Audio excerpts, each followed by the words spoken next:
2, Parte 2. O espírito norte-americano. A pobreza das formas. Em 1919, quando Huizinga volta seu interesse para a civilização norte-americana e escreve seus 4 ensaios sobre homem e massa nos Estados Unidos, fica perceptível que a questão moral, que já estava presente em seus trabalhos, tinha tomado uma proporção maior. Até esta data, 1919, Huizinga não tinha visitado os Estados Unidos, mas, mesmo assim, estava convencido de que os europeus sabiam pouco sobre essa nova civilização do outro lado do Atlântico. Também havia reconhecido que as tradicionais formas de descrições dos historiadores não eram suficientes para compreender esta nova realidade.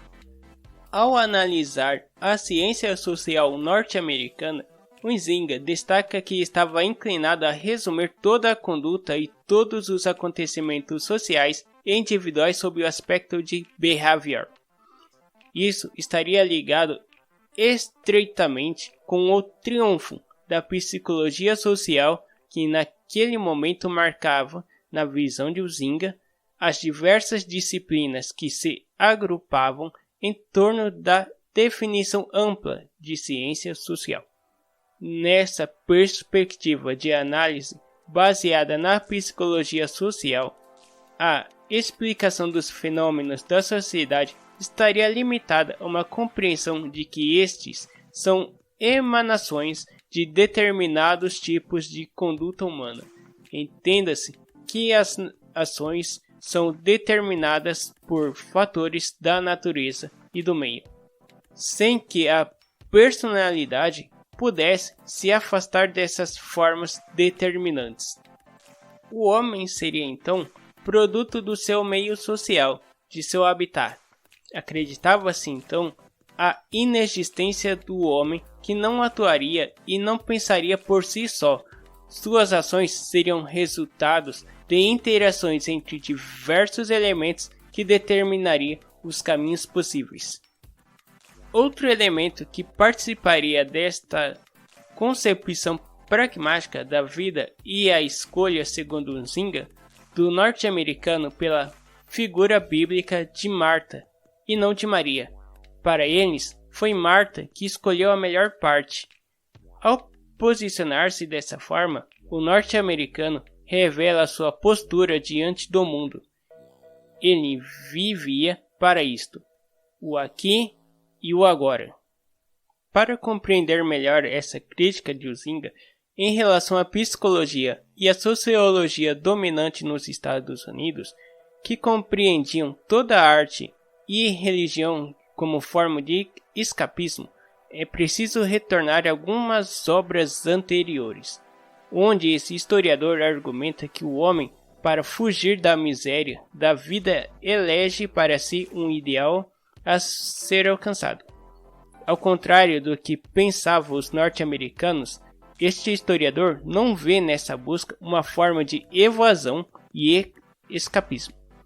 Na sua perspectiva, a necessidade de transcender a realidade era sempre criativa, e longe de ser uma debilidade, era um sinal de força e vitalidade. No pensamento norte-americano, impunha-se naquele momento um processo de mecanização da cultura. O homem teria que aprender a viver em grupos, renunciar às ilusões de liberdade e personalidade. Em nome do progresso e do otimismo social, para Huizinga, abre aspas, jamais, e nem em parte alguma, se desfrutou da natureza e da técnica tão consistentemente, nem de um modo tão deliberado, como na América do Norte de hoje. Mas que assombrosa pobreza das formas se plasma tudo isso. Golfe e auto, cinema e leituras fugazes, praias e campings, e de vez em quando algum concerto. Do que vale tudo isso como formas de cultura? Fecha aspas. E é essa pergunta que nasce como sua experiência na América do Norte e que está presente em sua crítica posterior à cultura contemporânea. Para ele, pareceu com essa experiência que grande parte da vida da cultura contemporânea estava composta de coisas banais e secundárias. E como argumenta Gombrich, foi essa viagem que fez que Huizinga investisse seus esforços para retornar aos fundamentos da cultura. Quais eram os elementos imprescindíveis quando se trata de falar de cultura?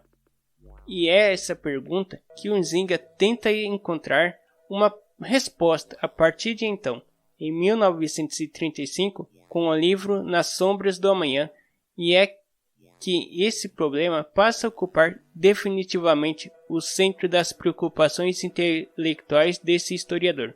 Esse livro também representa uma tomada de posição de Huizinga frente à cultura contemporânea e aos rumos que a civilização ocidental estava tomando. Era uma caminhada irreversível para o abismo?